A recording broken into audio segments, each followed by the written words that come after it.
레위기 16장 6절부터 10절까지입니다. 아론은 자기를 위한 속죄제의 수송아지를 드리되 자기와 집안을 위하여 속죄하고 또 그 두 염소를 가지고 회막문 여호와 앞에 두고 두 염소를 위하여 제비 뽑되 한 제비는 여호와를 위하고 한 제비는 아사셀을 위하여 할지며 아론은 여호와를 위하여 제비 뽑은 염소를 속죄제로 드리고 아사셀을 위하여 제비 뽑은 염소는 산채로 여호와 앞에 두었다가 그것으로 속죄하고 아사셀을 위하여 광야로 보낼지니라. 아멘. 기도하겠습니다. 우리 주 예수님이 이 땅에 오셔서 하신 일이 있고 우리는 그 일 안에 부름받았습니다. 이것이 무엇을 의미하는가를 오늘 말씀 안에서 깨달아 알게 하시고 주 안에 있는 성도된 거룩한 자로 이 땅에 머물러 살아갈 수 있도록 붙들어 주시옵소서. 예수님 이름으로 기도합니다. 아멘. 자, 지난주에 우리가 그 천국에 대해서 알지 못한다 그렇게 말씀을 드렸었는데 사람들은 어쨌든 천국에 대해서 자기가 뭔가 알고 있다는 생각을 버리지를 않습니다. 그렇다면 그 말은 결국에 천국을 오해하고 있다 이러한 의미가 되는데 결국 그래요. 이 사람들이 이제 하나님을 오해하고 예수님을 오해하고 있는 것처럼 이 천국도 오해하고 있는 것입니다. 근데 사람들은 자기가 잘 안다고 생각을 하고 또 내가 알고 있는 천국이 맞다 그렇게들 또 하나의 고집을 부린다고 할 수가 있을 것입니다. 교회가 이 천국을 어떻게 오해를 하고 있는가 하면은 가장 중대한 것이 뭔가 하면은 이 천국을 단지 사후세계로 생각을 한다는 겁니다. 되게 그렇죠. 이 천국 그러면은 죽은 후에 들어가는 곳 그렇게들 알고 있지 않습니까? 사후세계. 그런데 뭐 우리가 죽으면 천국에 들어간다는 건 맞습니다. 그런 점에 천국은 사후세계다. 그래도 뭐 틀린 말은 아니겠죠.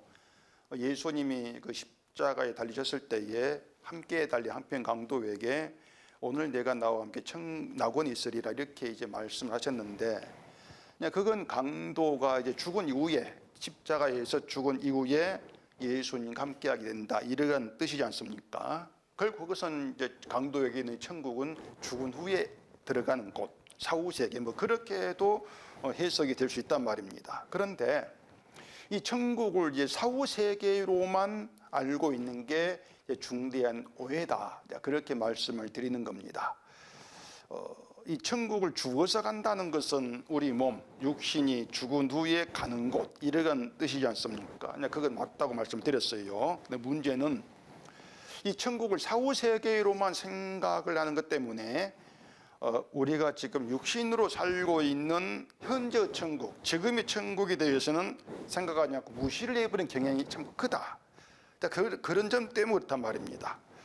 물론 교회가 이 현재의 천국, 현세의 천국을 얘기를 하기는 합니다. 그런데 이 천국을 좋은 곳 이렇게만 사람들이 생각을 하는 것 때문에 현재의 천국도 육신에게 좋은 곳, 내 육신에 좋은 것을 천국 이렇게들 또 얘기를 한단 말이에요. 하나님 육신의 복을 주셔가지고 뭐 평안을 누리게 하신다거나 그래서 마음에 근심도 없고 고통도 없는 그런 상태에 있는 걸 현재 천국이다. 그렇게들 알지 않습니까? 그래서 뭔가 평안할 때 지금이 천국이네. 그렇게들 이해한단 말입니다. 결국 반대로 하면은 뭐 세상에 어떤 고통이 있고 또 근심과 걱정이 사라지지 않는 그 상태 내가 힘든데 그걸 천국이라고 할 수가 있는가 그런 생각들 하지 않습니까? 그것이 뭔가 말씀드린 것처럼 자꾸 이 천국을 나에게 좋은 곳 그렇게 생각을 하기 때문에 오는 오해라 그 말입니다. 그래서 이 사람들이 죽어서 가는 사후세계 천국에 들어가는 것 거기에는 고통도 없고 아픔도 없어 좋은 곳이자 그렇게만 신경 쓰는 것이지 지금 육신으로 살면서 누리는 천국에 대해서는 크게 기대하지를 않습니다. 뭐 그런 천국 있으면 좋겠지 그런 마음이 있겠지만은 뭐 내가 인생을 살아가면서 뭐 마음에 근심 걱정 상태가 있겠는가 이제 그렇게 알고 있기 때문에 간주하기 때문에 현재 천국 이건 그냥 하나의 성경 안에 있는 지식적인 그런 곳으로만 간주하지 내가 뭐 이걸 누리겠나 누리는 것으로 생각지를 않고 있단 말입니다. 결국 그런 천국 주어지지 않는다는 그런 것이겠는데, 이게 이제 소위 예수를 믿고 성경을 믿는다고 하는 기독교인의 일반적인 공통적인 생각이라고 할 것입니다. 물론 그래요. 현재 천국이 없다, 그렇게 노골적으로 말하지 않습니다. 그런데 이 사람들이 이 세상을 살아가는 걸 보면은 현재 천국을 믿지 않는다, 그렇게 말하는 게 옳을 거예요. 마치 현재 천국이 없는 것처럼 그렇게 산단 말입니다. 그 마태복음 4장 보면 예수님이 천국이 가까이 왔느니라 이렇게 말씀하시는데, 그 천국이, 예수님께서 말씀한 그 천국이 사후 세계의 천국을 의미한 것이라면은 너희에게 죽음이 가까이 왔다, 그런 뜻이 된단 말이에요. 인간에게 죽음이 가까이 왔다는 것을 말하면 그것도 맞는 말이 되긴 하겠죠. 모든 사람이 갑자기 죽을 수 있으니까. 근데 예수님께서 오셔가지고 처음 하시는 말씀이 너희에게 죽음이 가까이 왔어, 이런 말이라 뭔가 좀 이상하지 않습니까? 그런 천국이라면은.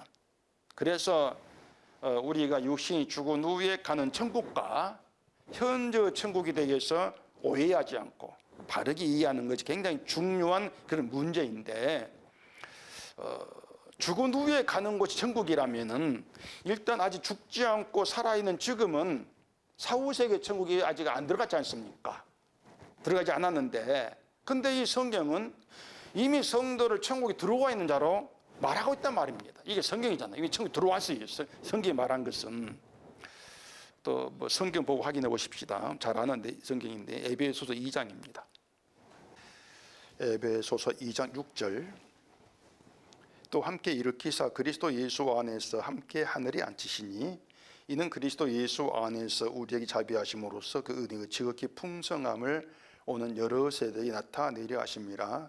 너희는 그 은혜에 의하여 믿음을 말미암아 구원을 받았으니 이것은 너희에게서 난 것이 아니요 하나님의 선물이라. 자, 거기 예수님과 함께 예수 안에서 하늘에 앉혔다, 이런 말은 예수님과 함께 이미 하늘에 들어왔다 그 뜻이지 않습니까? 하늘에 들어왔어요.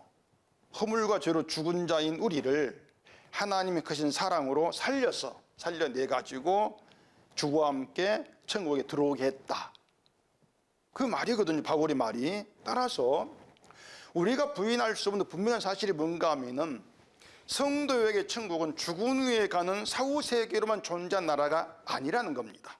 성도에게는 이미 들어와 있는 나라예요. 이 현재에서 이미 들어와 있단 말입니다. 그러니까 이것을 이미 우리가 들어와 있는 현재 천국, 이걸 우리가 이제 어떻게 일을 하는가, 이게 이제 중요한 문제가 된단 말입니다. 그러니까 몸이 육신이 죽은 후에 가는 천국 좋은 것이야, 그렇게만 생각하시고 그건 아예 잊어버리세요. 그 천국을 어떻게 알 수가 없습니다. 성경 아무리 설명을 우리가 어떻게 느끼겠습니까? 몰라요. 그것은 보속으로 말할 때 모두 성도를 말하는 것인데 우리가 상상이 안 된단 말입니다. 그러니까 죽은 후에 가는 천국 잊어버리시고, 단지 분명한 것은 죽은 후에 그 천국에 들어갈 때 누구냐? 이미 현재 천국에 들어와 있는 자들이다, 이거 분명하단 말입니다. 현재 우리가 이 땅에 살아갈 때에 천국에 들어와 있지 않은 사람이 죽어 천국에 들어간 데 없어요. 지금 이 땅에서 천국에 들어와 있어야만이 그들이 바로 죽은 후에 천국에 들어간다. 그래 그 천국 성도의 이제가 성도가 들어간 나라, 그렇게 말한단 말입니다. 그러니까 그 사후세계 천국 잊어버리시고 현재 천국이 어떤 나라인가, 어떤 천국인가를 아는 거, 이게 이제 중요하죠. 이걸 알아야만 우리가 천국에 들어와 있다는 것이 뭘 얘기하는가, 이걸 우리가 이제 알 수 있지 않겠습니까? 그래서 이 현재의 천국에 대해서 이제 말하는 게 본문, 아론 속죄제에 대한 것인데, 이 본문의 이제 아론 속죄제를 우리가 이해하는 게 좀 상당히 중요해요. 그 2절 보시면은 하나님 모세에게 그 속죄소 앞에 아무데나 들어오면 죽는다, 이렇게 이제 말씀하시고 이것을 아론에게 전하라, 이렇게 하셨단 말입니다. 쉽게 말해서 하나님이 계신 이제 거룩한 곳에 하나님 허락하지 않은 날에 인간이 마음대로 들어오면 죽어, 이러한 뜻인데, 이것이 그 하나님에 대한 이스라엘 생각을 깨뜨려 버리는 그런 말씀이 되는 것이에요. 자, 아론은 제사장 중에 대제사장입니다. 이 아론이 백성들에게는 자기들과 다른 거룩한 존재로 여겨지는 거예요. 대제사장이니까. 마치 교인들이 목사를 이제 하나님 말씀을 전하고 가르치는 어떤 하나님의 거룩한 종, 이렇게들 이제 생각을 하는 것처럼 성전서 제사하고 하나님께 나갈 수 있는 유일한 사람인 아론이다. 그런 점에서 자기들과 다른 뭔가 거룩한 자로 바라보지 않겠습니까? 어떤 권위가 있고 또 그만한 거룩이 있는 그런 자로 이렇게 본단 말입니다. 그런데 그런 아론이라 할지라도 하나님께 마음대로 나갈 수 있지 인간이야. 나가면 죽어. 이런 점에서 결국 아론도 이스라엘의 백성은 다르지 않다는 얘기입니다. 똑같은 인간 얘기예요. 똑같은 얘기다. 똑같은 인간이다. 하나님은 아론이 어떤 이러한 사람인가 그런 걸 보지 않으신다는 얘기입니다. 그냥 아론이든 백성이 똑같이 하나님 만나면 죽은 인간 이렇게 보신다는 것이 지금 이 성경 이야기예요. 다시 말해서 아론이 뭐 착한 일을 하든 나쁜 일을 하든 상관없이 하나님 만나면 죽는다. 착한 사람이면 착한 사람으로 만나면 죽고 나쁜 사람 만나면 죽는다. 인간이 이렇다는 것이죠. 인간이 이렇다는 것은 늘 말하지만 이 아담과 하와의 선악과 사건으로 이미 확정돼 버렸습니다. 인간이 죽었다. 확정된 상태란 말이에요. 이건 그 생각해 보면 간단한 얘기거든요. 하나님이 인간을 죽은 자로 만들어 시작한다. 죽은 자가 되게 해서 시작한다. 이게 선악과 사건이고, 그럼 우리는 그 선악과 사건을 실제로 믿는다면, 그걸 성경을 믿는다면 우리 자신을 죄로 인해 죽은 자로 간주하고 시작하는 게 맞다는 얘기입니다. 그게 성경이란 얘기죠. 그런데 이상하게 이스라엘도 그렇고 오늘의 우리도 그렇고 도무지 자기를 죽은 자로 간주하지를 않으려고 합니다. 왜 내가 죽었어? 죽은 자라는 걸 부인하려고 하는 거예요. 그게 이유는 하나입니다. 이유가 뭔가 하면은 인간이 선악을 알게 되었다 그거예요. 선악을 알게 된 그것 때문에 자기가 죽은 자는 사실을 도무지 인정하지 않으려고 그래요. 인간이 선악을 알게 되었던 게 뭔가 하면은 사람들에게는 선악 지식이 생겼습니다. 선악을 구분해요. 인간이 자기들 기준을 구분해요. 인간 나름대로 선한 것과 악한 것을 구분을 하는 것인데, 그 구분해 가지고 인간을 또 따로 본단 말입니다. 저 사람은 선한 자, 이 사람은 악한 자. 그렇게 되면 저 사람은 천국 갈 만하고 이 사람은 또 지옥 갈 만하고 이렇게 나눈다는 얘기예요. 근데 선한 사람인데 죽은 자다? 용납이 안 되는 거죠. 아니 선한 사람은 어떻게 악한 사람과 똑같이 죽은 취급하는가? 이거 용납 못해. 이 인간 사고란 말입니다. 자, 길을 가는데 할머니가 리어카를 끌고 왔는데 봅니다. 그걸 보고 뒤에서 밀어준다거나 아니면은 뭐 리어카에 실은 짐이 쏟아진 것을 보고 그걸 주워가지고 실어줘서 끌어간다. 그런 이런 사람은 세상은 선하다. 이렇게들 다 칭송을 한단 말이에요. 요즘은 길거리에 그런 일이 있으면 휴대폰 찍어가지고 인터넷에 올린단 말입니다. 그걸 보면 댓글 막 딱 달리죠. 거기에 인간은 그런 일을 해도 악해. 그런 댓글 달리겠습니까? 그런 댓글이 달리는 거 없어요. 그냥 좀 착하네. 그 칭찬 일색이란 말입니다. 그런 시각은 기독교인 할지라도 다르지가 않습니다. 이거 뭐 기독교, 불교, 이슬람이 다 떠나가지고 사람들을 모아놓고 무엇이 선이고 무엇이 악인가 물으면 답은 똑같습니다. 다 같은 답을 낸단 말이에요. 말씀드린 것처럼 곤란, 어려움에 처한 사람을 도와주는 건 선한 행실이지. 반대로 도둑질 한다거나 사기를 치는가? 나쁜 행실이지. 나쁜 것이지. 그러면 자 그렇게 갈랐을 때에 무엇이 믿음의 행실이고 무엇이 믿음이 없는 것인가 물어보면 답은 똑같지 않습니까? 뻔한 말이에요. 선한 행실이 있는 게 믿음이다. 다 그렇게 나온단 말입니다. 그러니 선한 행실이 있는 믿음인데 근데 그런 사람 죽었다. 죄 가운데 저주받은 자야. 이렇게 말할 때에 그걸 순순히 인정 안 합니다. 선악 증신 그걸 용납 안 해요. 다 부정을 하려고 하는 것이지. 그러니까 선악에 대한 지식이 세상과 똑같은 가운데에서 그렇게 나온다면은 교회를 나오지 않아도 결국 선한 행실이 있으면은 믿음이 있다고 말해야 되는가? 또 이런 곤란한 문제가 또 있게 되지 않습니까? 그래서 사람들이 이런 문제에 대해서 도무지 고민하려고 하지를 않아요. 고민을 안 합니다. 그냥 우리는 기독교 하나님 사랑으로 하는 것이야 주장하는 것뿐이지 거기에 대한 답을 내놓지를 못해요. 그래서 그런 문제에 대한 그 문제를 단번에 해결해 버린 답이 뭔가 하면은 하나님은 인간은 죽음을 시작한다. 이게 답이에요. 아주 깔끔하단 말입니다. 뭘 주장한다 할지라도 하나님은 인간을 죽음대로도 시작해. 선한 일을 해서 그래서 죽은 자야. 뭐 여기에는 토를 달 수가 없죠. 근데 세상에 그런 신이 없는 거예요. 세상의 신이라고 하는 것은 인간이 죽었다 살았다 이걸 따지지 않습니다. 선한 행실만 가지고 따지는 것이죠. 그래 선하게 살면 천국과 악하게 살면 지옥과 염려 때문에 만나가지고 뭐 그 벌에 따라서 지은 죄에 따라서 벌이 달라. 그 영화 있죠. 신과 함께든가 뭔가 함께든가 그 영화. 그렇게들 구상하고 있다는 얘기예요. 그래 사람들이 결국에는 그런 신을 생각을 합니다. 하나님도 그렇고 뭐 어떤 신도 그렇고 다들 그렇게 인간 다룬다고 생각한단 말이에요. 결국 그런 신이 인간의 아이디어에서 나온 것이죠. 인간의 선한 지식에 그런 신이 나오는 겁니다. 그걸 이제 우상이라 그랬습니다. 우상이다. 그리고 인간이 만들었으니까 인간의 머리에서 나온 인간의 선한 지식에 나온 신이기 때문에 결국은 인간의 입맛에 맞는 신으로 그렇게 되지 않겠습니까? 근데 성경이 하나님도 그렇게 이제 인간이 자기 입맛에 자기 생각이 맞는 신으로 제멋대로 해석을 해버리기 때문에 결국은 하나님이 아닌 하나님, 우상을 하나님 믿는 그런 사태가 이제 벌어지는 겁니다. 그게 또 지금의 이제 현실이 되는 것이고, 제가 그래서 하나님 우리를 죽은 자로 보신다, 인간 죽은 자라는 것을 우리가 세상의 존재 끝까지 계속 끌고 가야 된다. 우리 상태라고 하는 것을 말씀을 드렸는데, 죽은 자로 시작했다가 내가 예수 믿고 살았어 그러면서 자기 마음대로 쭉 빠져나온 거예요. 이게 지금의 교회란 말입니다.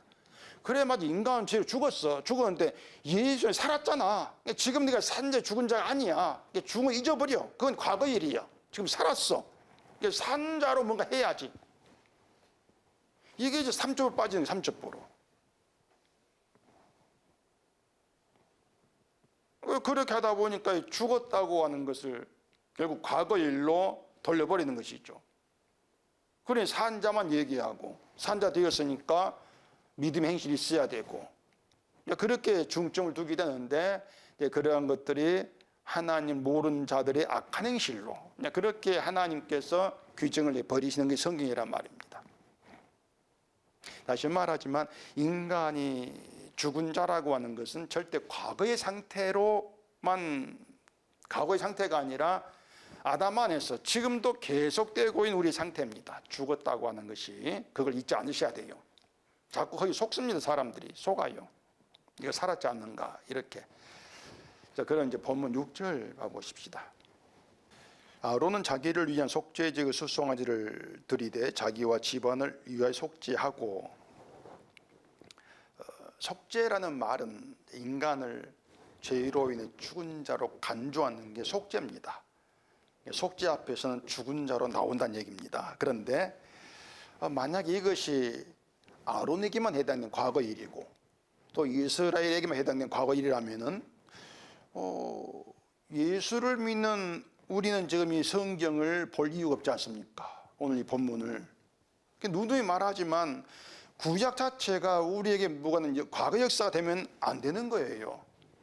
과거가 아니라 현재란 말입니다. 자꾸 이 구약을 과거 역사로 보기 때문에 이스라엘이 이렇게 했다 짐을 받았어. 우리는 그렇게 하지 말자. 그게 교훈이 되는 교훈이. 성경을 그렇게 보는 건 아무런 의미가 없습니다. 정말 의미 없는 것입니다. 오히려 나는 이스라엘처럼 하지 않는다. 이런 생각으로 하나님을 찾는 그것을 하나님이 악하게 보신다는 거, 이걸 모르고 자꾸 자기 행실에 이름만 신경을 쓰는 그런 결과가 되어지는 것이에요. 다시 말하면 속죄는 죽은 자에게만 해당이 됩니다. 산 자의 속죄는 해당되지 않지 않습니까? 죽은 자에게 속죄 해당이 돼요. 그래 착하니까 속죄 생략되고 이런 거 없단 말입니다. 그래 이스라엘을 대표하는 아론이 자기를 위한 속죄제를 드려야 된다면 이스라엘 전부가 속죄를 받아야 될 죄인이다, 그 뜻이 되는 것이에요. 아론이 대표자니까 이스라엘 모두가 죽은 자다, 이걸 보인단 말입니다. 그렇게 속죄제라고 하는 것은 죄를 들여서 내 죄를 용서받는다, 여기에 의미를 두면 안 됩니다. 그게 또 속는 거예요. 죄 용서받았다, 난 그러면 죄 없는 산자인가, 그렇게 나간단 말입니다. 그러니까 내 죄 용서, 그건 일단은 생각하지 마시고 속죄제, 속죄, 그건 나를 죽은 자로 주 앞에 나오게 하는 거야, 나를 죽은 대로 간주하게 하는 거야, 그렇게 시작하시라 그 얘기입니다. 죽었다 이거. 그러니까 속죄를 드렸으니까 속죄 됐죠, 그렇게 하지 마시고 죄로 인해 죽은 자입니다, 이렇게 내가 부정된 자로 하나님께 나오게 하는 게 속죄제, 그런 생각이 있어야 되는 거예요. 지난 수요일에 말씀드린 것들은 죽은 자로 하나님께 나오는 게 이것이 바로 우리가 드리는 지금의 예배여야 한다는 것입니다. 그래서 예배는 우리 힘으로 되는 것이 아니라 성령으로 된다는 거죠. 왜냐, 내가 나를 죽은 자로 간주하는 건 성령으로 되는 것이니까. 그래서 성령은 예배다, 그런 얘기였어요. 그럼 다시 또 7절 봐보십시다.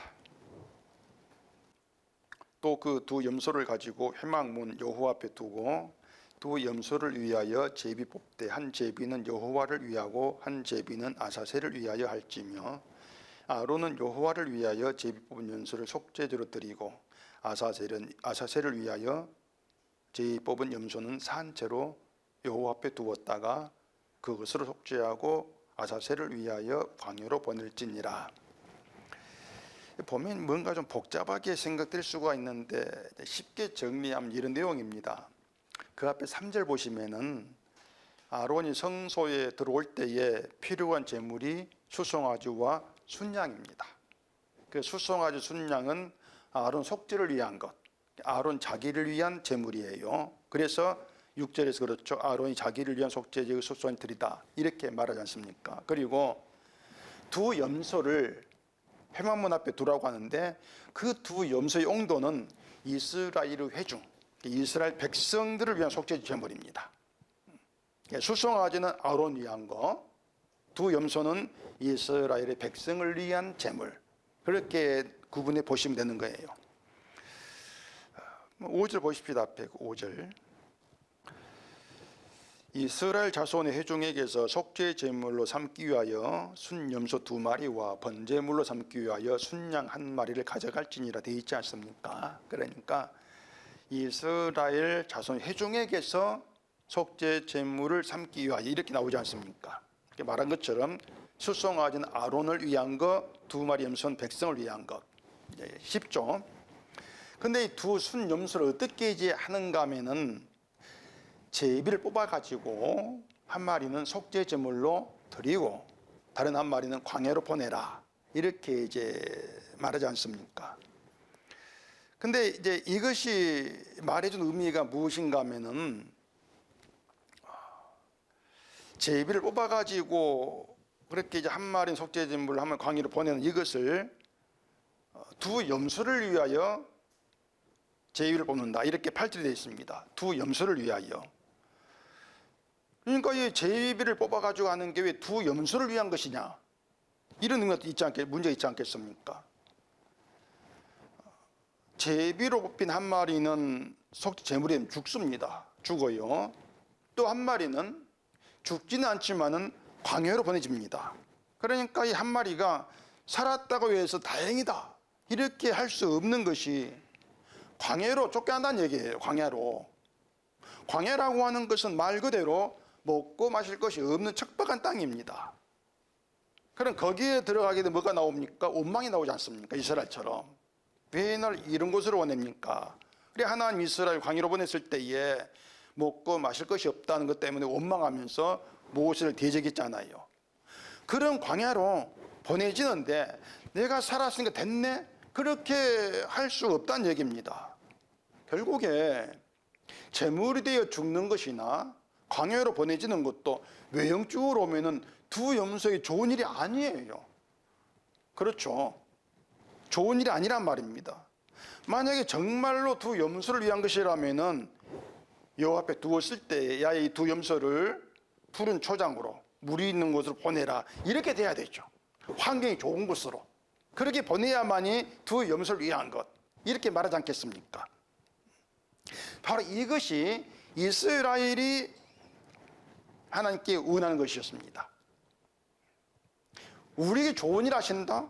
그러면 이 땅에서 내가 잘 사는 거, 내가 평안한 거 이렇게 만들어줘야 나를 위한 것이죠. 우리 그렇게 나온다는 얘기예요. 이게 두 염소를 위한 그 말에서 이제 드러난단 말입니다. 그래서 사람들이 하나님이 나에게 내가 원하는 좋은 일을 베풀어 주는 거 그런 일을 하시는 것을 나를 위한 하나님으로들 생각을 한다는 얘기죠. 근데 하나님이 하시는 두 염소를 위한 일이 뭐냐면은 한 마리는 제물로 죽여버리고 한 마리는 고난이라 할 수 있는 광야로 보내라 하신단 말입니다. 죽고 좋은 환경이 아닌데 그걸 두 염소를 위한 것이다. 이렇게 말씀한 점에서 하나님께서 우리를 위해 하시는 일이 뭔가 하는 것도 이러한 내용에서 우리가 잘 이해를 하셔야 되는 것이에요. 이 두 염소가 누구를 얘기하는가 하면은 이스라엘 백성을 지금 얘기합니다. 두 염소가 이스라엘의 백성을 위해서 가져온 것이에요. 그러면 두 염소를 위하여 이 말은 이스라엘의 회중을 위하여 그런 뜻이잖아요. 하나님이 자기 백성된 이스라엘을 위해서 하시는 일을 그 두 염소를 통해서 보여주시는 것인데 거기에 말씀드린 것처럼 한 마리는 죽는다. 한 마리는 죄로 가득 광야로 보내진다. 이것이 이스라엘을 위한 하나님의 일이다. 이걸 어떻게 해석하냐 그 말입니다. 이게 바르게 해석되어지면 결국은 성경의 하나님 제대로 알 수가 있는데 이걸 해석을 못하면은 결국은 아니 이런 하나님 어디가 있어? 결국 관심을 안 두는 쪽으로 갈 수밖에 없다는 얘기예요. 그러니 본문이 보면은 별것 아닌 것 같은데 굉장히 중요한 의미를 담고 있단 말입니다. 근데 또 8절, 10절 보시면은 아사셀을 위하여 이런 그 말이 있거든요. 이 아사셀은 그 성경에 1번 토 있지 않습니까? 내 보내는 염소 그런 말이 있지 않습니까? 아사셀은 내 보낸다, 떠난다 이런 뜻으로 해석이 됐는데 그러니까 광야로 내 보내는 염소 광야로 떠나는 염소 그렇게 이해하시면 되는 것입니다. 그런데 또 중요한 거 그냥 염소가 광야로 간다 그냥 광야로 내보내 이렇게만 생각하지 마시고 아사셀을 위한 염소가 짊어져 가는 게 있어요. 짊어져 가는 거 그게 뭡니까? 회중의 죄를 짊어져 가는 겁니다. 이걸 잊으면 안 돼요. 광야로 내보내지는데 그냥 무조건 가라는 것이 아니고 이스라엘 회중의 죄를 대신 짊어지고 광야로 간다. 그게 아사셀을 위한 염소라 그겁니다. 그러니까 한 마리는 속죄제물이 되었고 또 다른 한 마리는 죄를 짊어지고 광야로 떠납니다. 자 그러면 자 생각해 보세요. 이스라엘 백성에게는 죄가 있습니까 없습니까? 한 마리는 속죄제물 되었어요. 죄를 속겠습니다. 한 마리는 죄를 대신 지고 떠났습니다. 그럼 이스라엘에게는 죄가 있는가 없는가? 죄가 없는 상태가 돼요. 죄를 짊어 갔지 않습니까? 다 지고 갔어요. 남겨둔 게 없단 말입니다. 그냥 무거운 죄만 지고 갈게. 가벼운 거 너희가 알아서 해. 그게 아니고 이스라엘 모든 죄를 그들을 저주 가운데 죽음이 있게 모든 죄 대신 지고 간 거예요. 그게 아사셀을 위한 염소라 그 말입니다. 그래 죄가 없는 것이죠. 그러니까 이스라엘은 죄가 없어요. 그 상태에는. 자, 다시 정리해 보십시다. 두 염소는 이스라엘 회중을 위해서 여호와 앞에 둔다, 이렇게 되어 있습니다. 이스라엘 백성 전체를 대신해서 두 염소가 여호와 앞에 나왔다는 얘기인데, 근데 한 마리가 속죄제물로 죽고 한 마리가 죄를 짊어져 광야로 간다. 여기에서 중요한 게 하나님 그런 이스라엘을 죄 있는 자로 보는가 죄 없는 자로 보는 그 뜻이에요. 죄 없다 본다 그 말입니다. 죄를 하나님이 두 염소로 처리했다는 얘기예요. 그러니까 죄 없는 자로 본다. 이스라엘은 죄가 없는 거예요. 만약 여전히 이스라엘을 죄 있는 자로 보신다면은, 아니 두 염소로 속죄제물을 삼고 사실 염소 삼는 얘기는 의미가 없지 않습니까? 그게 무슨 의미 있겠습니까? 죄가 남아있는데. 그래 중요한 답은 두 염소를 통해 드러내신 이스라엘은 죄 없는 자다. 하나님께서 그렇게 보신다. 죄 없는 자로. 이겁니다.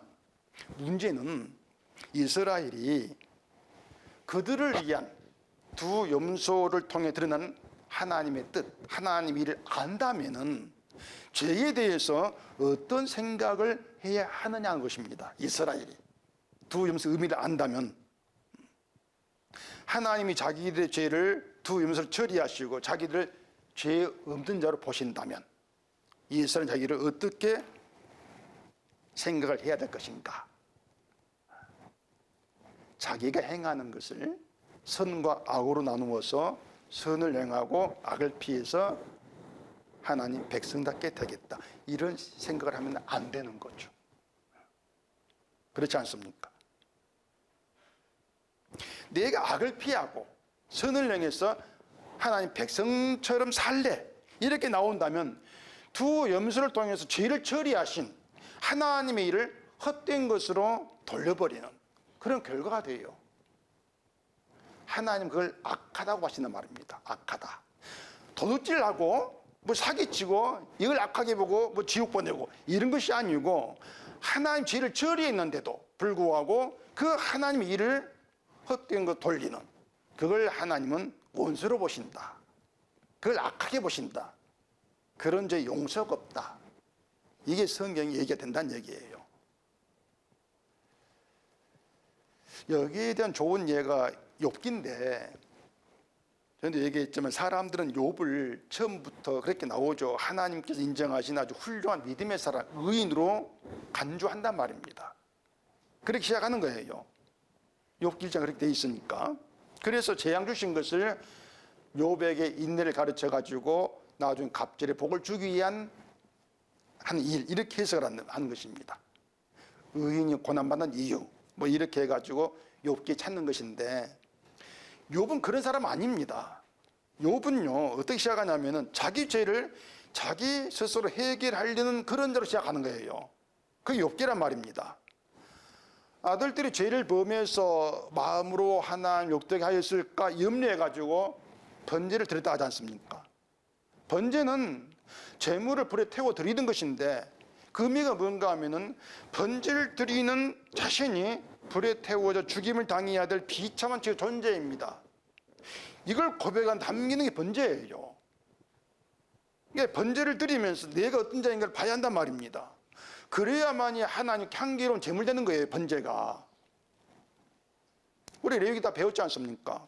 그런데 욥이 번제를 드릴 때에 그런 생각 안 하잖아요. 번제를 드리면서 자기를 재물이 당하는 것처럼 비참한 죄라는, 그렇게 보고 번제를 드렸겠냐 말이에요. 욥에게 번제 제사는 혹시 모를 아들들의 죄를 처리하기 위해서 드린 용도였을 뿐이란 말입니다. 아들들의 죄를 미리 처리하기 위해서, 죄가 있으면 나는 욕되게 하니까, 그럼 혹시 또 징을 받을까 염려가 되니까 미리 처리하자, 그런 의미에서 번제를 드린 거예요. 이스라엘도 제사를 그런 뜻으로들 생각을 했던 것입니다. 제사를 드리면 우리가 어떻게 되겠지, 하나의 자기를 용도로 여겼던 것이죠. 그런데 욥이 번제를 드릴 때에 자기를 비참한 자로 보지 않은 것처럼 이스라엘도 제사를 드리면서 번제, 속죄 다 드리면서도 자기를 비참한 존재로 보지를 않습니다. 그냥 율법대로 하면은 뭔가 하나님께서 복을 주지 않겠는가? 또 그렇게 제사를 드리면 우리가 의롭게 의로운 자로 드러나지 않겠는가? 다들 그렇게 생각했던 거예요. 결국은 욥도 그렇고 이스라엘도 그렇고 제사하면서 자기들이 허물 많은 자라는 사실을 알지를 못합니다. 근데 욥이 이제 하나님의 개입으로 인해서 마지막에 어떻게 합니까? 회개를 하죠. 그 회개가 뭔가 하면 자기가 요 앞에서 허물 많은 자라는 것, 그걸 몰랐다. 거기에 대한 회개였어요. 자기 허물을 몰랐다. 그래, 우리가 이러한 내용들을 지금의 교회의 신앙 방식을 생각하면은 뭐 다르지가 않습니다. 이 사람들이 지금 노랬죠. 뭐 회개한다는 것도 자기 죄를 내 회개를 가지고 처리하는 그런 용도로들 생각한단 말입니다. 회개해가지고 죄를 용서받아야 되겠다. 내 죄를 내가 처리하려고 하는 거예요. 처리해서 혹시 모르던 징벌, 벌을 미연에 좀 막아보겠다는 그런 의도가 있지 않습니까? 모두 자기를 위한 그것이거든요. 이스라엘은 똑같이. 그래 하나님이 헛된 재물을 가져오지 말라고 하시면서 받지 않겠다고 하신 것입니다. 다 너희를 위한 것이잖아. 헛된 것이야.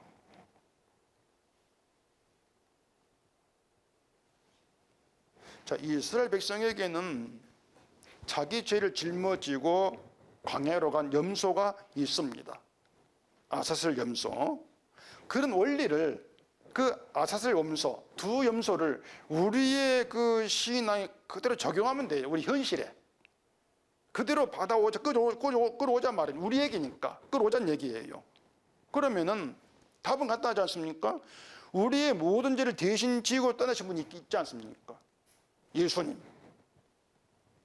그 예수님이 우리 죄를 대신 떠나신 거예요. 광야로. 예수님 우리에게는 아사슬 염소 되신단 말입니다. 자, 그러면 우리에게 내가 처리해야 될 죄가 남아있는 거 없는가? 없잖아요. 본문이 그 얘기예요. 두 염소가 아사슬 염소 그 얘기예요. 죄를 지고 떠났어. 그럼 이스라엘 처리할 죄가 없잖아. 우리 죄를 예수님이 피로 속죄하시고 대신 지고 광야에 떠나셨어. 그럼 우리 죄가 없잖아. 내가 처리할 내 죄가 없잖아. 그게 성도란 얘기입니다. 로마서 8장 1절에 예수 안에 있는 자에게는 결코 정죄함이 없다 이렇게 말하고 있는데, 정죄가 없다는 것을 내 죄를 대신 지고 떠나신 예수 안에서 그렇게 생각하면 이해가 되실 거예요. 정죄가 없다. 예수님 죄를 자기 피로 처리했다. 그러면 예수 안에서는 내가 처리해야 될 내 죄가 없어. 정죄받을 죄가 없다는 얘기예요. 이게 정죄함이 없다 그 뜻이란 말입니다. 그렇다면 나에게 이게 죄인데? 이것도 죄이고? 네 죄를 보면서 이 죄를 내가 어떻게 처리해야 되지? 어떤 그런 고민, 그런 염려를 한다는 것은 예수 안에 있는 게 아니란 얘기입니다. 죄를 지고 떠난 그 예수를 믿는 게 아니에요. 그러니 다른 복음이라는 얘기죠.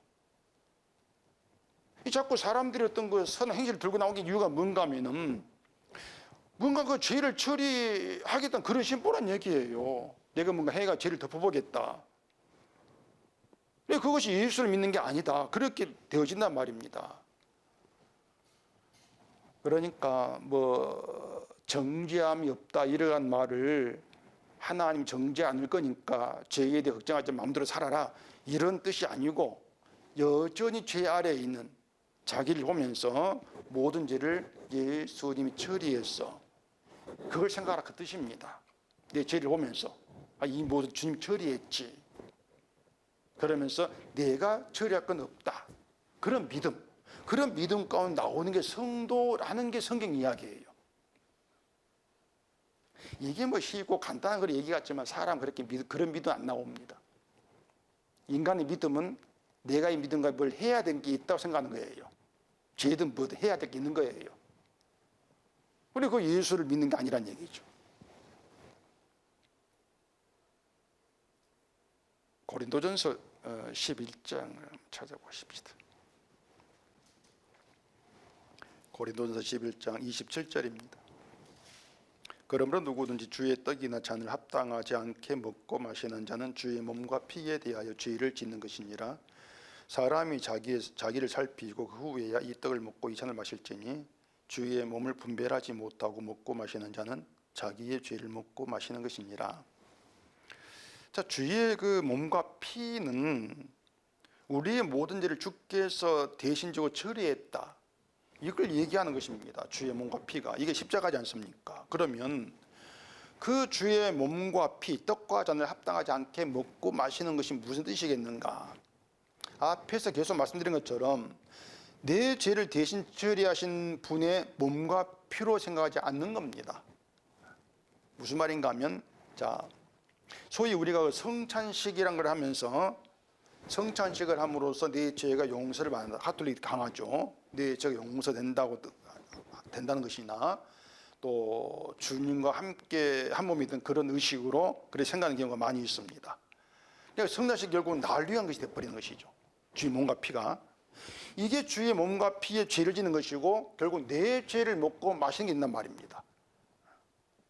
그러니까 성도에게는 이미 주님으로 죄가 처리됐는데 몸과 피가 내 죄를 대신 지고 죽었다는 그 뜻인데, 근데 그 몸과 피를 통해서 뭔가 내가 성도가 되겠다, 의를 얻겠다 이렇게 되어진다면은 아직 죄가 있다는 것이고 죄를 내가 먹고 마시는 그런 결과가 되어진다는 얘기예요.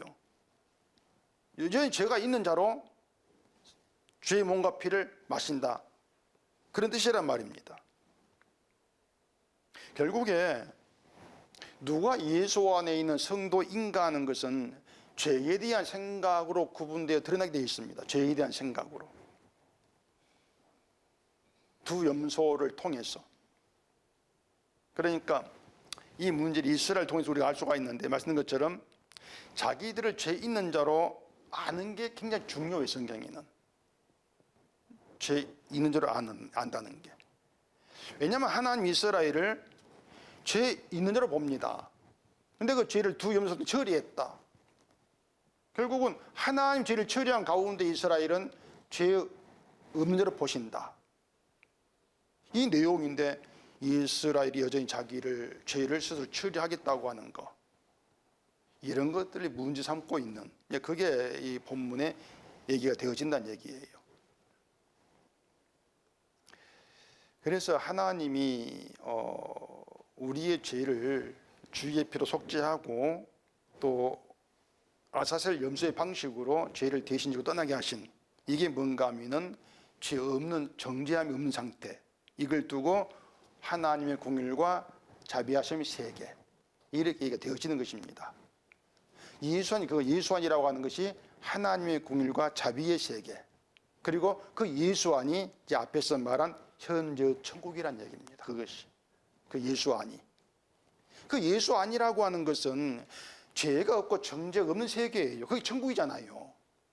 천국인데 정죄가 있다, 그건 천국이 아니지 않습니까? 죄가 없는 나라예요. 그게 예수안이란 말입니다. 어떻게 천국이 가능하는가? 예수님이 자기 피로 죄를 처리한 덕분이다. 그게 성도의 믿음이란 얘기입니다. 그래서 예수와는 내가 처리해야 될 내 죄가 없어.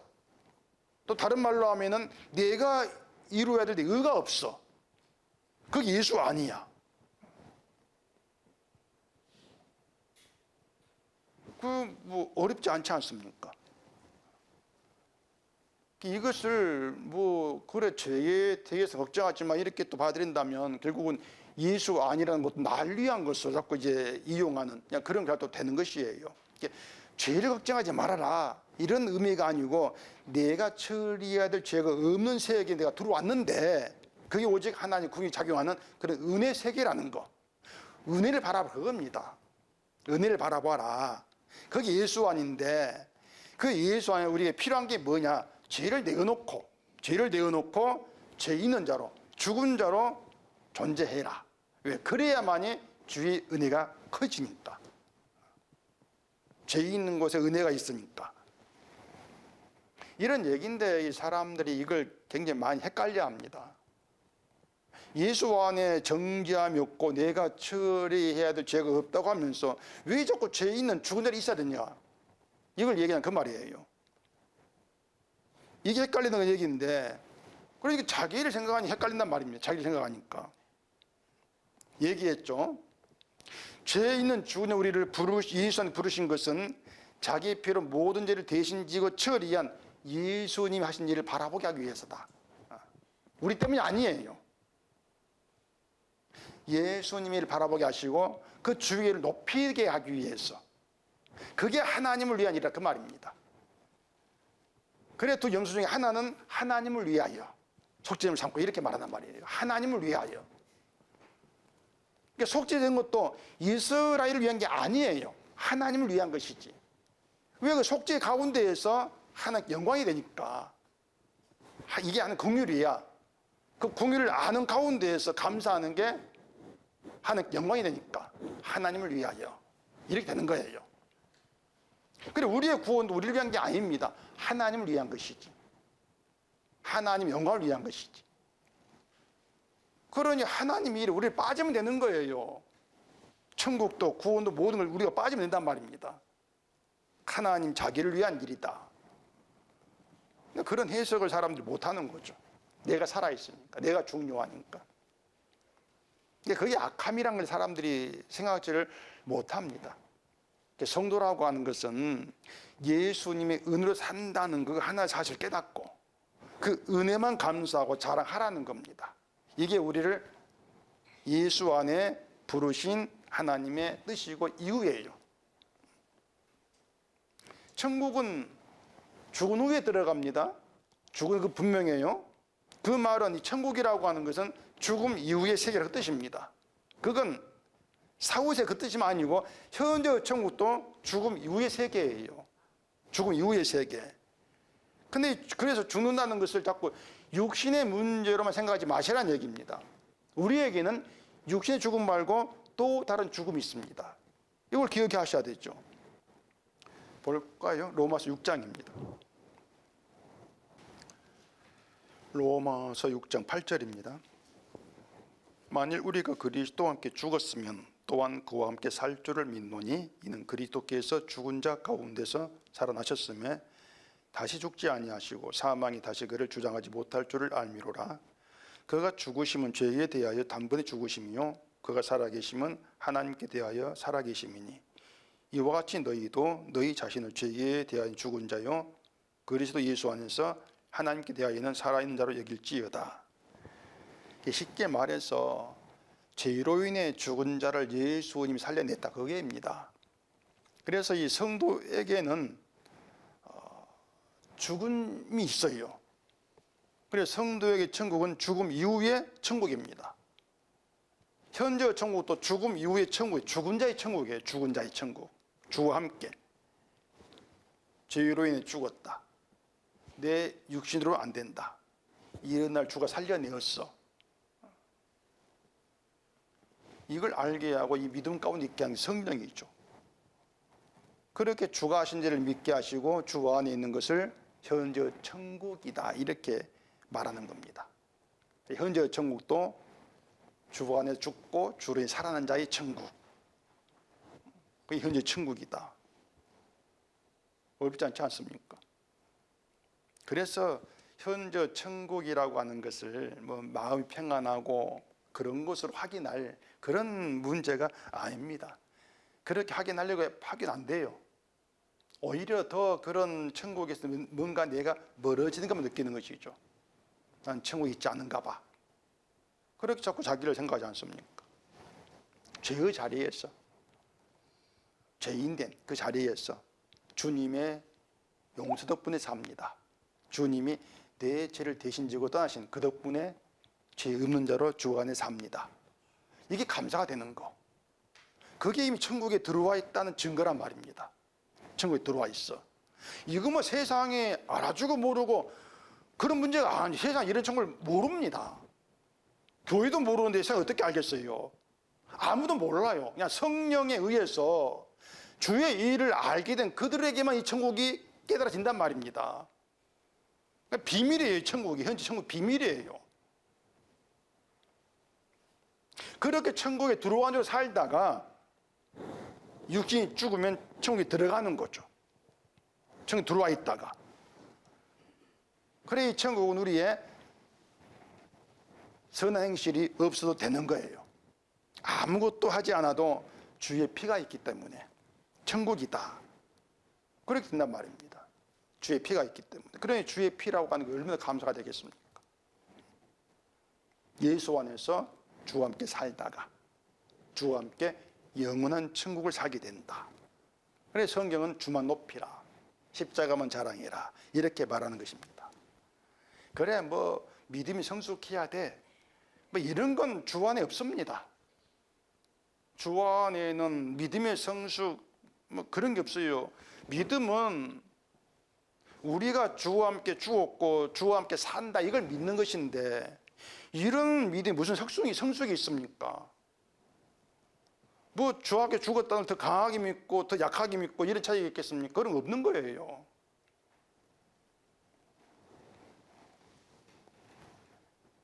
주와 함께 죽는다는 얘기는 주님의 죽으심이 나를 죽인다는 뜻입니다. 우리 죄로 인해 주가 죽었지 않습니까? 그러니 주의 죽으심이 나의 죽음을 보게 하는 것입니다. 내가 죽은 자 이렇게 나오게 하는 것이에요. 그렇게 죽은 자로 나와서 주로 인해 살게 된 은혜를 보라. 은혜를 세상에서 찾지 말고 내 환경 찾지 말고 주의 죽으심이 십자가에서 은혜를 찾으라.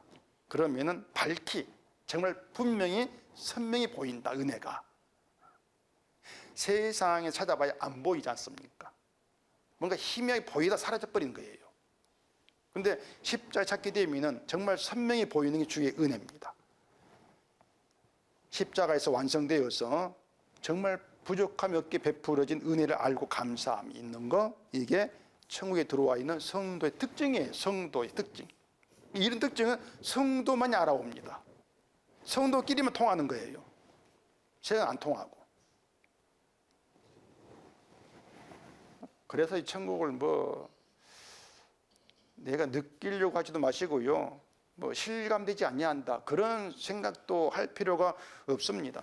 성령으로 인해 있게 된 천국을 내가 느끼겠다, 실감하겠다, 이것부터가 내 이주입니다. 인간됨을 모르는 건방진 생각입니다.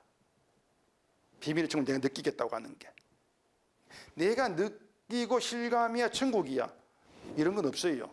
그냥 천국이 스스로 천국을 드러낸다고 보시면 된단 말입니다. 우리는 그 천국을 드러내는 일에 그냥 부름받을 뿐이에요. 그 예수 아니란 말입니다. 그래서 죽은 자인 나에게 십자가 생명이 주어졌다. 예수님이 저주 가운데 나에게 찾아오셨다. 이게 기적이야. 그 기적을 생각하는 게 중요합니다. 그래서 우리를 죽은 자를 드러내어서 생명된 주를 증거하는 길에 주님이 우리 동행하고 계십니다. 이게 현실입니다. 분명히 우리는 주님 동행하시죠. 동행하는데 내 삶을 도와주는 동행이 아니고 생명된 주를 증거하는 그런 길에 동행하시는 거예요. 이게 성도고, 우리가 천국에 들어와 있다 증거를 말한다면, 내가 내 죄를 인정하네, 내가 나를 죽은 자로 간주하게 됐네, 뭐가 변명거리가 없네, 그러면서 이 세상에 계시지 않고 보이지 않는 것처럼 하는 그런 예수를 내 구주로 믿고 감사하게 되어지는 거, 이게 나에게 주어진 믿음이구나. 그 믿음을 나의 기적으로 간증하게 되어진다. 이게 천국 들어와 있던 증거예요. 이게 성령의 일이니까. 다른 거 생각하지 마시고 우리 힘으로 안 될 일이 나게 되어졌어, 그것만 생각이 된단 말입니다. 그것만. 그럼 분명히 우리가 예수 안에 부름받았고 현재 천국을 어떻게 우리가 살게 하는가를 알지 않겠습니까? 믿음이 기적입니다. 그 기적을 여러분의 존귀한 선물로 간직하시고 살아갈 수 있기를 바랍니다. 기도하겠습니다. 우리 아버지 하나님, 우리의 죄를 속죄해 주시고 우리의 죄를 대신 떠나신 주 안에서 내가 처리해도 죄가 없다는 사실이 어떤 의미인가 하는 것을 밝히 깨달아 아는 저희가 되게 하시옵기를 원하옵니다. 그냥 예수 안에서 주가 행한 그 일만 바라보고 그 일을 감사하는 것, 이게 우리 천국의 사실 믿게 하시고 그 천국 안에서 주만 높이는 자로 살아갈 수 있도록 도와주시옵소서. 예수님 이름으로 기도합니다. 아멘.